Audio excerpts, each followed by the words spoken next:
কৃষিমূলক সমাজ প্রায় ৬,০০০ বছর আগে লাঙ্গলের আবিষ্কার হওয়ার সাথে সাথে কৃষিমূলক সমাজ প্রতিষ্ঠিত হয়। তখন উদ্যান কৃষিমূলক সমাজের অধিকাংশ বৈশিষ্ট্য দ্রুত পরিবর্তিত হয়।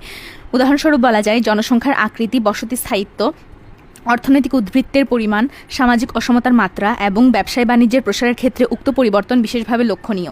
মেক্সিকো ও চীনের গুটি কয়েক উদ্যান কৃষিমূলক সমাজে যে তিনটি অতিরিক্ত বৈশিষ্ট্য বিদ্যমান ছিল সেসব কৃষিমূলক সমাজে ব্যাপকভাবে দেখা যায়।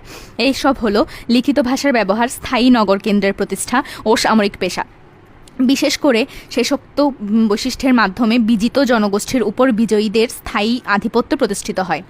উপরে বর্ণিত প্রযুক্তিগতভাবে স্বল্পোন্নত সমাজে যুদ্ধের মাধ্যমে বসতি বিস্তার ও পরাজিত জনগোষ্ঠীর শোষণ প্রাতিষ্ঠানিক রূপ লাভ করেনি। কেবলমাত্র প্রযুক্তিগত অগ্রগতির ফলেই কৃষিমূলক সমাজে সাম্রাজ্য প্রতিষ্ঠা সম্ভবপর ও লাভজনক হয়ে ওঠে। লিখিত ভাষার প্রচলনের ফলে বিজিত জনগোষ্ঠীর নিকট থেকে সংগৃহীত কর, উপঢৌকন এবং ফসলি খাজনার রেকর্ড সংরক্ষণ প্রয়োজনীয় হয়ে পড়ে। স্থল ও জলপথে উন্নত যোগাযোগ ও রাস্তাঘাটের উন্নতির ফলে সেনাবাহিনী, সরকারি খাজনা সংগ্রহকারী এবং প্রশাসকদের এক স্থান থেকে অন্য স্থানে যাতায়াত করতে সুবিধা হয়। অর্থনৈতিক উদ্বৃত্তের পরিমাণ বৃদ্ধির ফলে লোকসংখ্যা বাড়ে এবং কিছু সংখ্যক মানুষ পূর্ণ সময়ের জন্য প্রশাসন এবং সেনাবাহিনীতে নিয়োজিত হয়। জনসংখ্যার অতিরিক্ত চাপ এবং জাতিসমূহের সম্পদের প্রাচুর্যের কারণে শক্তিশালী জনগোষ্ঠী পরিকল্পিত, ক্রমাগত, সুসংগঠিত এবং নিয়মিতভাবে দুর্বল জনগোষ্ঠীকে শোষণ করার সুযোগ পায়। লাঙ্গলের উদ্ভাবন প্রযুক্তির ক্ষেত্রে এক বিরাট অগ্রগতি সাধন করে। পূর্বে ব্যবহৃত নিড়ানি ও মাটি খননের কাঠের যন্ত্রপাতির চেয়ে এটি উৎপাদনের ক্ষেত্রে অধিকতর কার্যকর বলে গণ্য হয়। ফলে উল্লেখযোগ্য পরিমাণ জমিতে চাষাবাদ আরম্ভ হয়।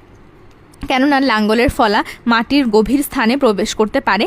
এতে একদিকে আগাছা দূর করা সহজতর এবং অন্যদিকে আগাছাকে মাটির উর্বরা শক্তি বৃদ্ধির কাজে লাগানো হয়। এভাবে নতুন নতুন চারাগাছ রোপণ ও ফসল উৎপাদনের অধিকতর সুযোগ সৃষ্টি হয়।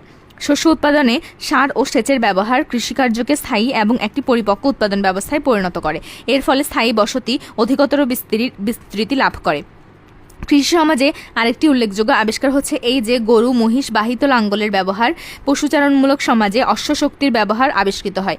পরবর্তীকালে মালপত্র বহন করার জন্য উটের ব্যবহার শুরু হয়। কৃষিমূলক সমাজে খাদ্য উৎপাদনে পশুর ব্যবহার মানুষের বাহুবলের স্থলাভিষিক্ত হয়। পরবর্তীকালে জল ও বায়ুশক্তি ব্যবহৃত হয়। উন্নত কৃষিমূলক সমাজে যন্ত্রপাতি ও অস্ত্রশস্ত্র তৈরিতে লোহার ব্যবহার ব্যাপকভাবে শুরু হয়। কৃষিমূলক সমাজের অগ্রগতির সাথে সাথে প্রযুক্তির ক্ষেত্রে আরও উন্নতি সাধিত হয়। উদাহরণস্বরূপ বলা যায় ওই যুগেই গোলাবারুদ, ঘড়ি, মুদ্রণযন্ত্র, চরকা, বায়ুচালিত কল এবং পানি শক্তিচালিত কল ইত্যাদির আবিষ্কার সম্ভবপর হয়। কৃষিমূলক সমাজে প্রযুক্তিগত অগ্রগতি বিশেষভাবে অনুভূত হয়। সৃষ্টিশীল ও উদ্ভাবনী ক্ষমতার অধিকারী লোকের সংখ্যা বৃদ্ধি পায়। শুধু তাই নয়, উদ্ভাবনের সংখ্যা, জ্ঞানের পরিধি, পরিবেশ সম্পর্কিত সঠিক তথ্যপ্রবাহও বৃদ্ধি পায়। বিভিন্ন ধরনের সমাজ ও সংস্কৃতির সাথে ভাবের আদান প্রদান ও যোগাযোগ ব্যবস্থা সম্প্রসারিত হয়। তা সত্ত্বেও বলা যায় কৃষিমূলক সমাজ আসলে প্রযুক্তিগত অগ্রগতি হ্রাস পায়। যদি শাসক শ্রেণী কর্তৃক অর্থনৈতিক উদ্বৃত্ত দ্রুতগতিতে এবং নিষ্ঠুরভাবে কৃষিগত না হতো, তাহলে উৎপাদিকা শক্তির বিকাশের জন্য উন্নততর আবিষ্কারের প্রণোদনা সৃষ্টি হতে পারত না। বস্তুত কৃষিমূলক সমাজে এটি একটি তাৎপর্যপূর্ণ পরিস্থিতি। কৃষকরা যে কোনোভাবে জীবনধারণের সংগ্রামে নিয়োজিত। অন্যদিকে অধিকতর উৎপাদনের ফলে কৃষিমূলক সমাজে মুষ্টিমেয় শাসক শ্রেণীর লোকের হাতেই সম্পদ কুক্ষিগত হয়ে পড়ে। কৃষিমূলক সমাজে সামরিক বাহিনীর পদস্থ ব্যক্তি, প্রশাসক ও যাজকদের নিয়ে শাসক শ্রেণী গঠিত। এরা যুদ্ধ, শোষণ ও রাজনৈতিক নিষ্পেষণের মাধ্যমে কৃষিমূলক সমাজের জনসাধারণকে দাবিয়ে রাখে। এ কারণে উক্ত সমাজে কৃষক বিদ্রোহ ঘন ঘন ঘটতে দেখা যায়। কিন্তু এসব কৃষক সংগ্রাম কখনোই সাফল্যমণ্ডিত হতে পারেনি। শাসক শ্রেণীর অত্যাচার নিপীড়নে কৃষকদের আন্দোলন স্থিমিত হয়ে পড়ে। এছাড়া তারা যুদ্ধবিগ্রহকে সম্পদ সংগ্রহের হাতিয়ার হিসেবে বিবেচনা করে, কিন্তু এতে প্রযুক্তিগত কোনো অগ্রগতি সাধিত হয়নি। কৃষিমূলক সমাজে শাসক শ্রেণীর লোকেরা প্রত্যক্ষভাবে উৎপাদনের কাজে নিয়োজিত থাকতো না। তারা নিজের হাতে উৎপাদনমূলক কাজ করাকে অসম্মানজনক মনে করত। সেজন্য বৈজ্ঞানিক ও প্রযুক্তিগত অগ্রগতির প্রতি ওই সমাজের শাসক শ্রেণীর আকর্ষণ অতি সামান্যই ছিল, বরং তারা যুদ্ধবিগ্রহের মাধ্যমে বিনা পরিশ্রমে অতিরিক্ত সম্পদ সংগ্রহকে অগ্রাধিকার দিত। কৃষিমূলক সমাজে অসমতা অধিকতর জটিল রূপ ধারণ করে। এই ধরনের সমাজে ক্রমবর্ধমান উৎপাদন প্রভাবশালী পরিবার ও তাদের অনুগতদের নানাবিধ সুযোগ সুবিধা করায়ত্ত করতে সহায়ক ভূমিকা পালন করে। এক হিসেবে দেখা যায় যে উন্নত কৃষিমূলক সমাজে 2% মানুষ জাতীয় আয়ের প্রায় অর্ধেক কুক্ষিগত করে। এরা অর্ধেক থেকে 3/4 জমির মালিক। কৃষিমূলক সমাজের শ্রমিকরা ছোটখাটো শিল্পে নিয়োজিত থাকত। এরা জমি ও সমুদ্র থেকে সতত প্রাকৃতিক সম্পদ আহরণ করত। তারা ক্ষেত খামার, খনি, কাঠ চেরাই ও মাছ শিকারে মূলত নিয়োজিত থাকত। যেহেতু কৃষকরা উদ্যান চাষিদের চেয়ে অধিকতর খাদ্য উৎপাদন করতে পারত, সেহেতু কৃষিমূলক সমাজের প্রশাসক, সামরিক বাহিনীর লোকজন, যাজকবর্গ এবং স্বনিয়োজিত কারিগর শ্রেণী ও ব্যবসায়ীরা অধিকতর অবসর বিনোদনের সুযোগ পায়। কৃষিমূলক সমাজ যতই প্রযুক্তিগতভাবে উন্নত হতে থাকে, ততই ব্যবসায়ীরা একটি পৃথক পেশার লোক হিসেবে প্রচুর প্রভাব বিস্তার করতে থাকে। এই পর্যায়েই দ্রব্য বিনিময় অর্থনীতির পরিবর্তে মুদ্রা অর্থনীতির সূচনা ঘটে। মূলত ব্যবসায়ী শ্রেণীর উৎপত্তি, মুদ্রা অর্থনীতির প্রচলন এবং পার্থিব চাহিদার বৃদ্ধি এক সূত্রে গাঁথা।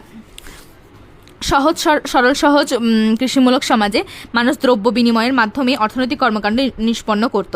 উৎপাদিত দ্রব্যের মাধ্যমে কর, খাজনা এবং মজুরি প্রদান করা হতো।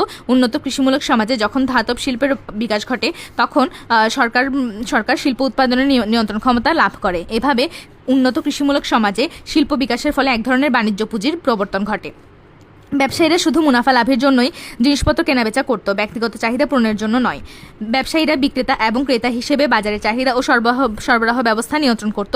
এভাবে ব্যবসা বাণিজ্যের অগ্রগতি ঘটতে থাকে। তাদের উক্ত প্রয়াসের ফলে একদিকে স্থায়ী ব্যবসা বাণিজ্য কেন্দ্র গড়ে ওঠে, আর অন্যদিকে কলকারখানায় নিয়োজিত একটি সুস্পষ্ট কারিগর শ্রেণীর জন্ম হয়।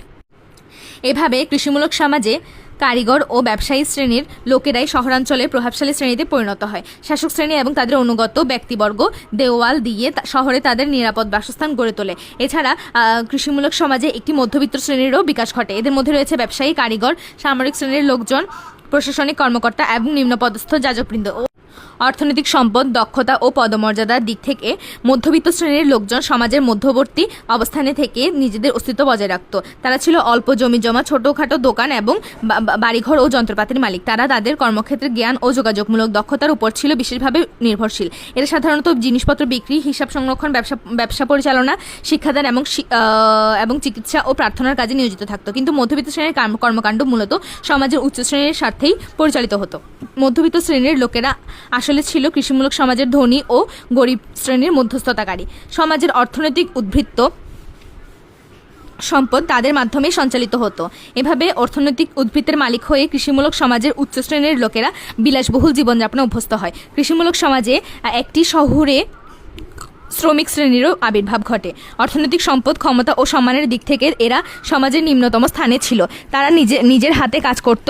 তাদের কোনো যোগাযোগমূলক দক্ষতা অর্জিত হয়নি। তারা যে যন্ত্র দিয়ে কাজ করত, সেই যন্ত্রেরও তারা মালিক নয়। প্রকৃতপক্ষে তাদের দৈহিক শ্রম ব্যতীত আর কোনো নিজস্ব সম্পত্তি ছিল না। কৃষিমূলক সমাজ যতই শিল্পায়িত হতে থাকে, ততই মধ্যবিত্ত ও শহুরে শ্রমিক শ্রেণীর সংখ্যা বৃদ্ধি পায়। তখন উক্ত শ্রেণীর দুটির লোকজন সমাজের অর্থনৈতিক উদ্বৃত্ত নিজের আয়ত্তে আনার কলাকৌশল অর্জন করে। ফলে শিল্পায়িত সমাজে অসমতা ক্রমশ হ্রাস পেতে থাকে। কিন্তু কৃষিমূলক সমাজে সংখ্যাগতভাবে এ শ্রেণী খুব শক্তিশালী নয়।